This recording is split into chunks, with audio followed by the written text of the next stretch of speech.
All right, so we are currently a week or so into the iPhone 16 being released and in customers' hands. Personally, I picked up a 16 Pro Max, and I just wanted to give my honest opinion after 1 week of owning the phone, what I think about the features so far, and if I'm happy or not. So to start, let's just talk about the phone in general. I actually really love the phone. I think that the display is incredible. I came from a phone without ProMotion, and that was not OLED, so to me, the phone is just super crisp. I love the screen, and I think it looks so much better than my old phone. When it comes to the camera, I film everything on my new phone now, and I think it's fantastic. Shooting in 4K is brilliant. The ProRes HDR is awesome. I do want to start experimenting with shooting in log. I know that's kind of a more professional way to shoot videos, and definitely got to learn how to color grade, but in general, I think that the cameras are beautiful. I really love them. The 15 times zoom, I believe it goes up to, is pretty crazy. Obviously, it's super grainy, but to be able to zoom in that far is really incredible. The 5 times zoom works really well. I haven't used it for anything, but just playing around with it, I think it looks great. On the video and camera side of things, the camera button is just, I don't know. I have yet to actually use it. It's kind of one of those things, like, I'll press the button, like if I'm just like, oh yeah, like check that out, camera button. Otherwise, it's not something that I've used in the past week. I haven't found a need for it. Maybe I'll start using that more as time goes on. I definitely plan to make a long-term update video, maybe in a month or 3, after I've really gotten some time to dig in with the phone and really get to know it. But so far, I have yet to use the camera control button at all for what it was intended for. I love the super slim bezels. I think that the screen being everything is awesome. However, I do kind of run into issues when I'm holding the phone. It is almost like the pad on my palm is like, it's sensing that. So then if I'm trying to swipe on like something like Instagram, it doesn't, because it thinks I'm just holding down, which I do find to be a little bit annoying, because then I have to like hold it, and I don't know, it's like first world problems, I guess, but I do find it annoying, and I'm sure if I had a case, it would probably fix that issue. But I really enjoy just seeing just my raw phone and no case, no screen protectors, just seeing the phone in all of its glory. I love it a lot.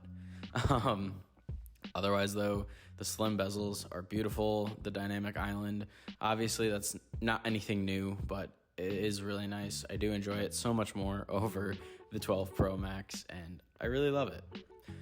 Moving on to some other kind of features, I really do love the brightness on the phone. It doesn't matter where I am. If I turn the brightness up, I can see my phone just fine, and I run my phone at probably half brightness almost all day long.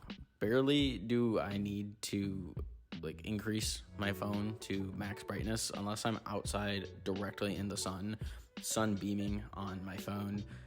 I don't ever really need to turn my brightness up that far. So I think it's great.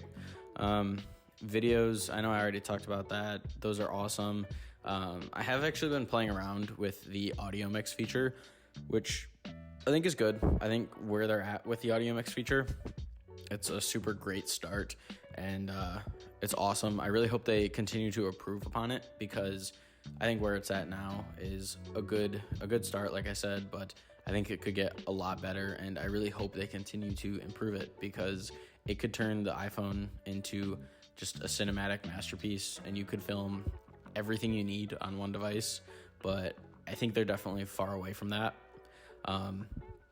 That's kind of where I'm at with just the whole video stuff in general. Okay, so here is a quick test of me using the standard microphone option. Here is what the in-frame option sounds like. Here is what the studio option sounds like, and you might notice a little bit of a difference between in-frame and studio. Finally, here is what the cinematic mode sounds like, and cinematic actually is tailored to kind of what the phone thinks is best for the current scene you're shooting in. So we'll see how it sounds. I really like the phone overall. I do really enjoy it. The action button is something that I know is on the 15 Pro and now it's on the 16 too, but it's just programmed to mute and unmute my phone. Nothing crazy. Overall, for like the features and whatnot, something that I'm definitely disappointed about is Apple Intelligence. My girlfriend's dad actually works for Apple, and so it's fun because I joke with him about kind of the updates and everything. And I don't know, it's just the Apple Intelligence was a big letdown to me because the entire release was about how the iPhone 16 was built for Apple Intelligence, and here are all of these really cool features that you get to use, but not when you buy your phone. So you had to update your phone to the 18.1 beta when you bought the iPhone 16 to get access to Apple Intelligence. And even from there, you actually had to request access for Apple Intelligence. So you first have to get beta, then you have to request access, and it seems like they were pretty much just letting everybody in. I got accepted in like 5 minutes of requesting it, and so did a friend of mine. However, 18.1 contains like no artificial intelligence features, at least to me. Like the writing tools, I haven't used at all. And maybe it's because I don't send professional text messages on my phone, but everybody that I talk to or use my phone to type to doesn't require me to have the message proofread or have this like elaborate sentence formed. It's usually a quick sentence, quick conversation, and it's nothing crazy. I was really looking forward to like the Genmoji, I think they called it. I think that would be like really cool, and I really look forward to releasing that and having that released. But that was kind of a big letdown for me, and maybe my expectations were just too high. But when the entire ad was, hey, this phone was built for this is, and like it was, the whole thing was Apple Intelligence basically, right? Yeah, a little disappointed in that, but the features that we do have still aren't anything crazy, and maybe I just need to go out of my way to use the features more. However, I don't think I should have to. Like, I would really like for the phone to just work with the features that they advertised it to have.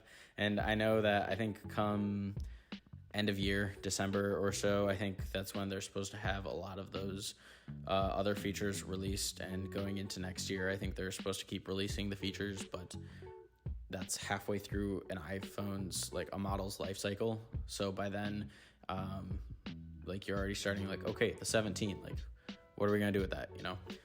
Anyways, yeah, so Apple Intelligence to me, big letdown so far. We'll see once they expand to the whole private cloud relay stuff and all of the extra computing that they have, then it might change. So in 3 months from now, when I make a video on the iPhone, it could totally change. In my opinion, could be way, way different. I think in general, though, that's pretty much all the features that really stand out to me and pretty much everything that I care to elaborate on. I love using the phone every day. Oh, yeah. Battery life. So the battery life on this phone is incredible. It charges very quickly. I only have a 20-watt MagSafe brick, so it's not like I'm even getting the max potential of, 25 watts, I believe.